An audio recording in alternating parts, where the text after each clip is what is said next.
রাজস্ব আয়ে লক্ষ্যমাত্রা অর্জিত না হওয়ায় ব্যয় মেটাতে বাড়তি ঋণ নিতে হয়েছে সরকারকে। কেন্দ্রীয় ব্যাংকের হিসেবে সবশেষ অর্থ বছরের 11 মাসে মোট অভ্যন্তরীণ ঋণ ছিল 1,09,149 কোটি, যা আগের অর্থ বছরের একই সময়ের চেয়ে 35% বেশি।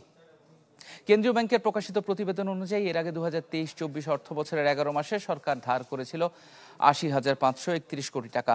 প্রতিবেদন অনুযায়ী গেল অর্থ বছরের জুলাই থেকে মে পর্যন্ত ব্যাংক ব্যবস্থা থেকে ঋণ নেওয়া হয়েছে 71,249 কোটি, যা সংশোধিত মোট লক্ষ্যমাত্রার 72%। অন্যদিকে ব্যাংকের বাইরে অন্যান্য উৎস থেকে ঋণ নেওয়া হয় 37,900 কোটি টাকা, যা এই উৎস থেকে লক্ষ্যমাত্রার দ্বিগুণের উপরে। মূলত সঞ্চয়পত্র ও ট্রেজারি বিল বন্ডের উচ্চ সুদ হারের কারণে এদিকে ঝুঁকছেন গ্রাহকরা।